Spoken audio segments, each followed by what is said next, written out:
Eu traí depois de 17 anos de casamento. Agora ele não fala comigo a menos que as crianças estejam na sala. Eu sou a Carla, e jamais imaginei que minha vida se transformaria em um drama digno de novela. Antes de começarmos essa história impactante, já se inscreva no canal e ative o sininho. Assim você nos ajuda a bater a meta de 1000 inscritos e não perde nenhum dos próximos relatos emocionantes. Todos sempre diziam que Bruno e eu éramos o casal perfeito. 17 anos de casamento, 2 filhas lindas e uma casa em um bairro onde as pessoas realmente sonham em morar. Éramos aquele casal. Aquele que todos olhavam e pensavam. Objetivos de relacionamento. Bruno sempre foi o tipo de homem que lembrava dos aniversários sem precisar de lembretes no celular. Ele trazia meu prato favorito para casa quando eu tinha um dia difícil no trabalho. Quando Hannah e Julia eram pequenas, ele as levava para os dias do papai, só para que eu pudesse ter um tempo para mim mesma. Ele era o marido que realmente ouvia quando eu reclamava dos dramas no escritório, que massageava meus pés depois de eu passar o dia usando aqueles saltos matadores que eu adorava, mesmo que acabassem com meus pés. No nosso 15º aniversário de casamento, ele planejou uma viagem de fim de semana inteira só com as minhas coisas favoritas. Entre nós, minhas amigas ficavam tão invejosas que mal conseguiam disfarçar. Nós tínhamos os carros combinando na garagem, as fotos de família decorando as paredes, as piadas internas que ninguém mais entendia. Vistos de fora, éramos perfeitos. O casal para o qual outros casais pediam conselhos.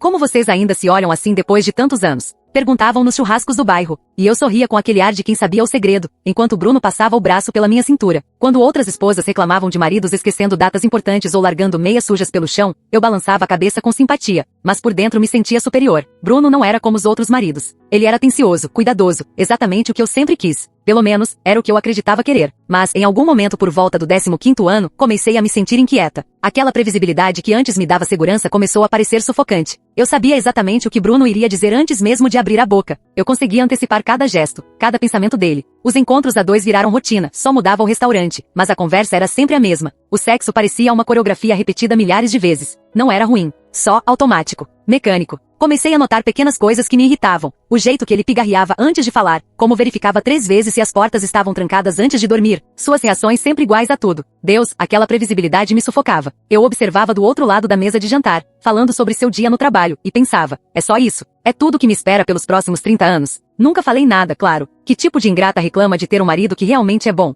Então eu sorria, acenava, interpretava o papel da esposa feliz, enquanto sentia que estava lentamente desaparecendo. Comecei a passar mais tempo no trabalho, me voluntariando para projetos que me mantinham longe de casa. Dizia a mim mesma que era por causa da carreira, mas na verdade, eu estava evitando a monotonia esmagadora da minha vida perfeita. As meninas já eram adolescentes. Hannah tinha 16 e Julia 14, cada uma perdida em seu próprio mundo de amizades, atividades e dramas das redes sociais. Elas precisavam menos de mim, e isso me deixava mais tempo para pensar na minha insatisfação. Eu olhava para mulheres mais jovens no trabalho, solteiras e livres, e sentia uma pontada de inveja. Passei a cuidar mais da minha aparência, renovar o guarda-roupa, fazer um corte de cabelo que me deixava mais jovem. Bruno percebeu, claro, e elogiava. Você está incrível, amor, dizia. E por alguns segundos eu sentia um calor no coração, mas logo a inquietação voltava. Eu queria mais reação, mais paixão, mais intensidade. Comecei a me perguntar se alguém ainda poderia olhar para mim e despertar aquela faísca que eu sentia falta. E então Eduardo apareceu no escritório. Eduardo não era especialmente bonito ou encantador à primeira vista. Nem sequer fazia meu tipo, na verdade. Mas ele me olhava como se realmente me enxergasse. Não apenas a esposa, a mãe, mas a mulher. Quando fomos designados para o mesmo projeto, comecei a ficar mais tempo depois das reuniões, inventando desculpas para colaborar. Passamos a tomar café juntos, depois almoçar. Só colegas, eu me dizia. Só amigos. Até que deixou de ser apenas amizade. A primeira vez aconteceu depois de uma noite longa no escritório. Todos já tinham ido embora. Estávamos revisando números que precisavam estar perfeitos para a apresentação do dia seguinte.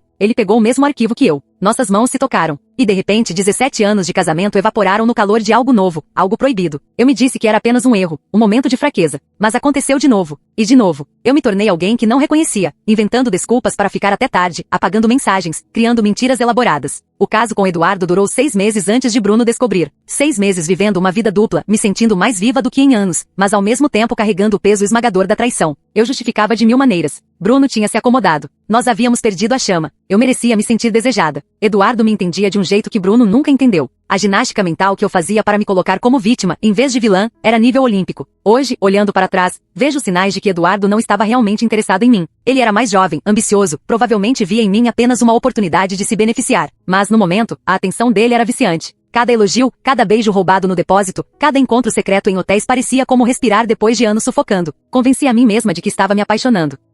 Talvez eu até acreditasse nisso, só que acabei ficando descuidada. Passei a correr riscos. Numa noite, deixei o celular desbloqueado enquanto tomava banho, e Bruno viu uma mensagem de Eduardo impossível de interpretar de outra forma. Ainda pensando na noite passada. Mal posso esperar para te ver amanhã. Nada sutil. Quando saí do banheiro, Bruno estava sentado na beira da cama, com meu celular nas mãos. com o olhar de alguém que acabará de receber a notícia de que toda a família tinha morrido. Nunca vou esquecer aquela expressão. Uma mistura de choque, dor e o pior de tudo, a completa falta de surpresa. Como se, no fundo, uma parte dele já esperasse que eu fosse machucá-lo. Há quanto tempo? Ele perguntou, com a voz tão fria e plana que me assustou mais do que se estivesse gritando. Tentei mentir no início. Disse que não era nada. Apenas mensagens bobas, uma paixonite. Mas Bruno apenas me encarou com aqueles olhos devastados até que a verdade começou a escapar. Não toda. Eu minimizei o quanto pude. Fiz parecer mais um envolvimento emocional do que físico. Tentei me pintar como confusa, não calculista. Mas saiu verdade suficiente naquela noite para destruir tudo o que havíamos construído. Eu pensei que Bruno fosse gritar, quebrar coisas, sair batendo a porta. Era o que acontece nos filmes, não é? Em vez disso, ele apenas ficou sentado, balançando a cabeça levemente, como se eu estivesse apenas confirmando algo que ele já suspeitava. Quando terminei de falar, ele se levantou, foi até o quarto de hóspedes e fechou a porta. O silêncio doeu mais do que qualquer grito poderia doer. No dia seguinte, tudo implodiu também no trabalho. Bruno aparentemente passou a noite inteira vasculhando minhas mensagens e e-mails. Ele encaminhou as mais comprometedoras para si mesmo e, em seguida, entrou em contato com o RH da empresa. Até o meio-dia, Eduardo e eu já tínhamos sido chamados e demitidos por violar a política de relacionamentos no ambiente corporativo. Eduardo nem sequer me olhou enquanto esvaziávamos nossas mesas, de repente transformados em estranhos outra vez. Naquela noite, tentei conversar com Bruno. Chorei, supliquei, prometi que nunca mais aconteceria.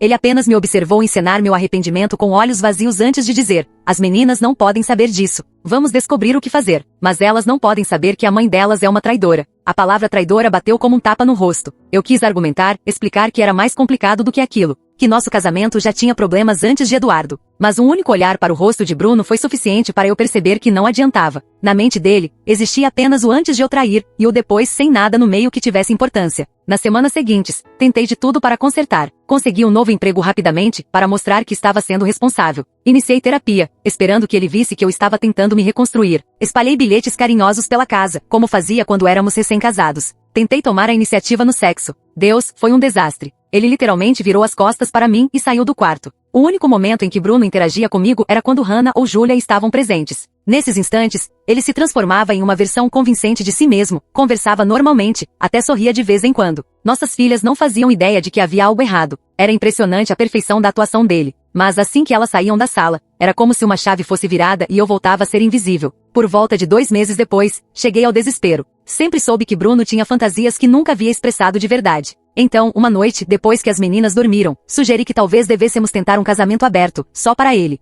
Disse que entenderia se ele quisesse ver outras mulheres, que talvez isso o ajudasse a superar o que eu havia feito. Cheguei a me oferecer para organizar. Deus, tenho vergonha só de lembrar, mas realmente sugeri que eu mesma poderia encontrar mulheres para ele. E até mencionei a possibilidade de fazermos uma experiência a 3, se isso fosse deixá-lo feliz. Achei que estava sendo generosa, oferecendo a ele a mesma liberdade que eu tinha tomado para mim. Mas em vez disso, ele me olhou com puro nojo. É isso mesmo que você acha que se trata? Que estou com ciúmes. Que só quero permissão para trair também. Sua voz estava gelada. Eu não quero um casamento aberto. Não quero outras mulheres. Eu queria uma esposa que respeitasse nossos votos. Então ele me deu o ultimato. Se você mencionar qualquer coisa desse tipo novamente, casamento aberto, menage, o que for, eu pedirei o divórcio imediatamente, custe o que custar. Ele não estava blefando. Eu via isso nos olhos dele. Foi ali que percebi o quanto havia julgado mal não só a situação, mas quem Bruno realmente era como pessoa. Projetei a minha própria insatisfação nele, assumi que suas necessidades eram tão superficiais quanto as minhas tinham se tornado. Tentei sugerir terapia de casal. Para minha surpresa, Bruno aceitou.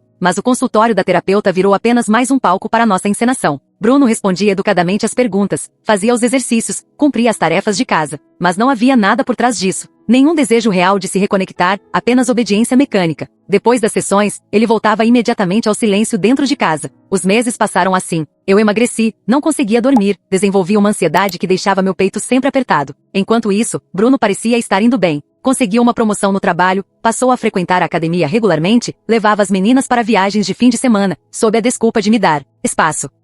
Ele dizia isso na frente delas, como se estivesse sendo atencioso, quando, na verdade, só estava me evitando. Passei a verificar o celular dele às escondidas, convencida de que devia estar tendo um caso também. Mas não havia nada. Nenhuma mensagem suspeita. Nenhuma ausência inexplicada. Era quase decepcionante não encontrar nada. Nada que me desse munição contra ele. Nada que nos tornasse quites. A pior parte era vê-lo com Hannah e Julia. Ele continuava o mesmo pai amoroso de sempre, ajudava nos deveres, ia a eventos escolares, fazia panquecas aos domingos de manhã. Elas o adoravam, sem a menor noção de que, quando não estavam olhando, o pai não suportava estar na mesma sala que a mãe. E por que você se esforça tanto para fingir? Perguntei a ele uma noite, depois que as meninas dormiram. E por que não conta a verdade e vai embora, se me odeia tanto? Bruno me encarou por um longo momento antes de responder. Porque diferente de você, eu não tomo decisões baseadas apenas no que eu quero no momento. Nossas filhas merecem um lar intacto, até que elas estejam prontas para sair dele. Depois disso, ele não terminou a frase. Não precisava. Já se passaram quase 2 anos desde o como chamam nos fóruns de apoio à infidelidade, que comecei a visitar na minha solidão. 2 anos vivendo com um homem fisicamente presente, mas emocionalmente ausente.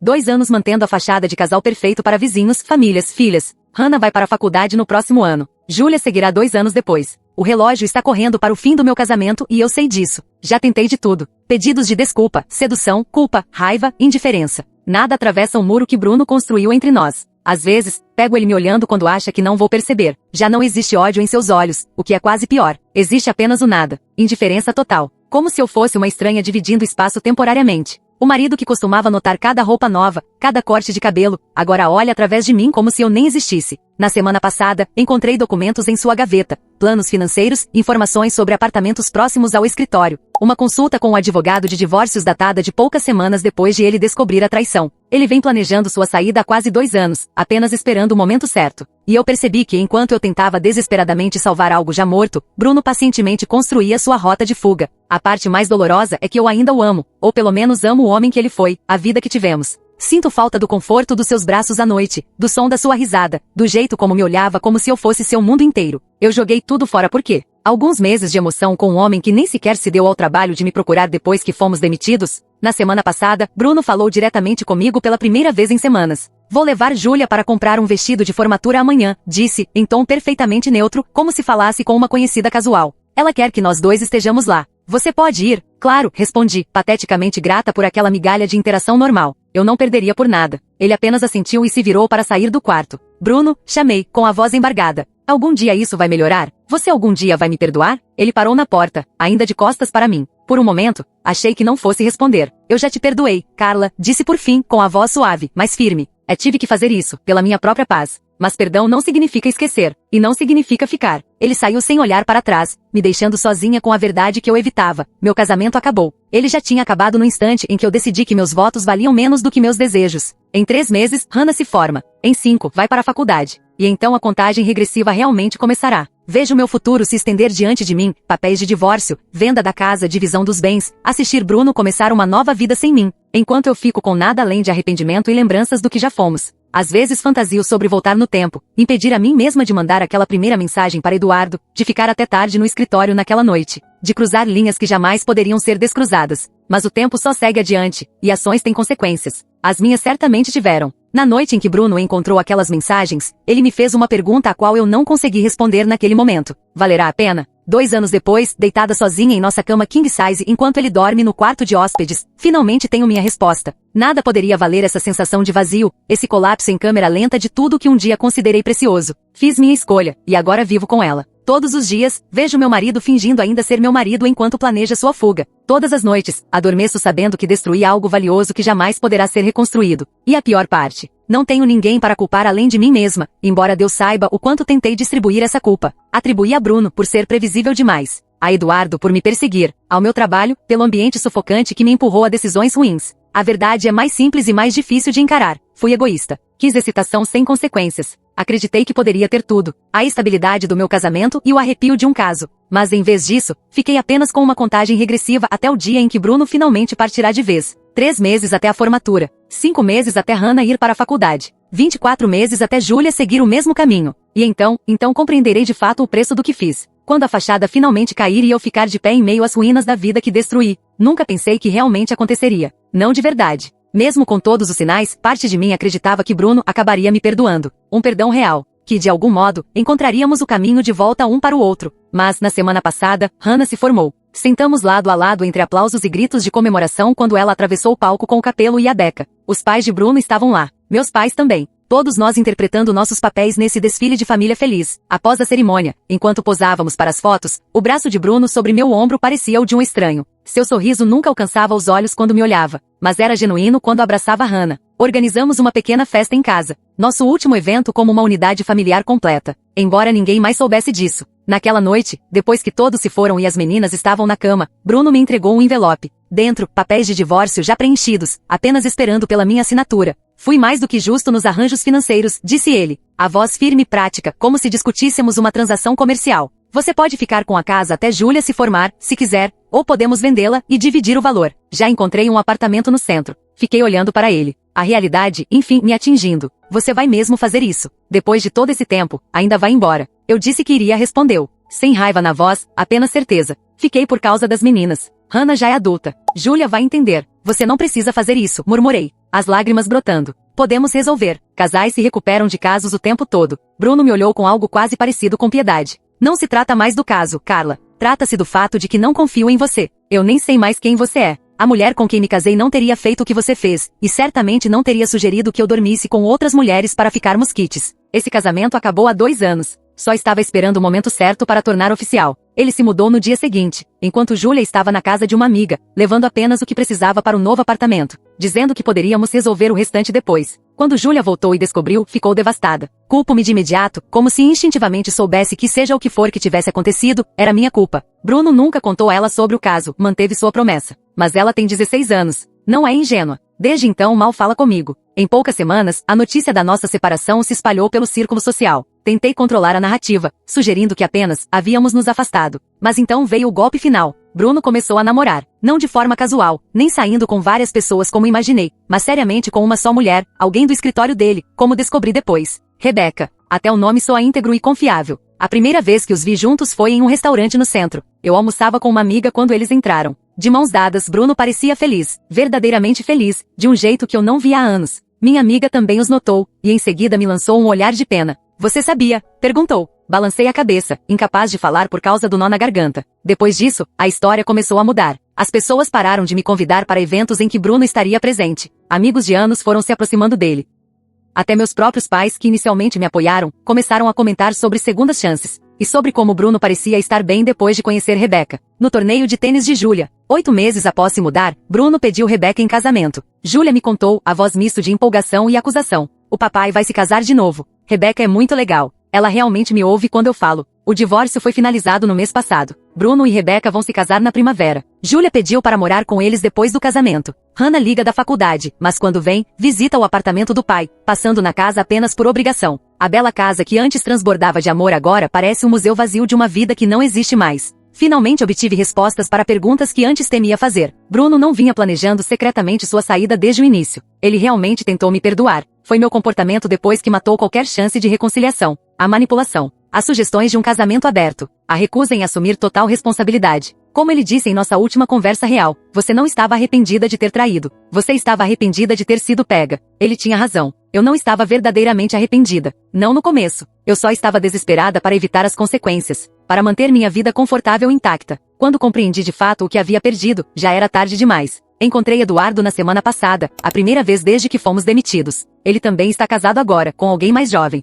Mal me reconheceu além de um aceno. O caso apaixonado pelo qual destruí minha família não foi nem memorável o suficiente para deixá-lo desconfortável ao me ver de novo. Apenas mais uma conquista no retrovisor dele. E aqui estou, sozinha em uma casa grande demais para uma pessoa. Com fotos que não suporto olhar, mas que não consigo tirar das paredes. O acordo de divórcio foi generoso. Bruno sempre foi melhor do que eu. Mas dinheiro não aquece a noite. Não liga para saber se você está bem. Não lembra seu sorvete favorito. Não segura sua mão nos bons e maus momentos. Achei que a pior consequência do meu caso seria a raiva de Bruno. Eu estava enganada. Sua indiferença foi muito pior do que qualquer raiva. E agora, essa nova realidade. Assistir ele construir uma vida feliz com outra pessoa enquanto a minha desmorona. Essa é a verdadeira punição. Não porque ele tenha planejado que fosse assim, mas porque é o resultado natural das escolhas que eu mesma fiz. Às vezes, nas minhas noites mais sombrias, pego o celular e fico pairando sobre o número de Bruno, escrevendo mensagens que nunca envio. O que eu poderia dizer? Que sinto muito. Ele já ouviu isso milhares de vezes. Que eu sinto falta dele. Isso só o sobrecarregaria com uma culpa que ele não merece. Que ainda o amo. Mas isso deixou de ser relevante no exato momento em que o traí. Então, em vez disso, convivo com os meus arrependimentos. Eu forço um sorriso durante as visitas de Júlia, cada vez mais raras. Mando pacotes com lembranças para Hannah na faculdade. Vou ao trabalho, volto para casa, janto sozinha e me pergunto como pude ser tão cega, tão egoísta, tão convencida de que a grama era mais verde em outro lugar, quando já tinha comigo tudo o que realmente importava. Bruno me perguntou uma vez se tinha valido a pena. A resposta me assombra todos os dias da minha vida. Nada valeu isso. Nada jamais poderia valer. Se essa história te prendeu até aqui, inscreva-se agora no canal, ative as notificações e ajude nossa comunidade a crescer. Vamos juntos rumo à meta de 1000 inscritos.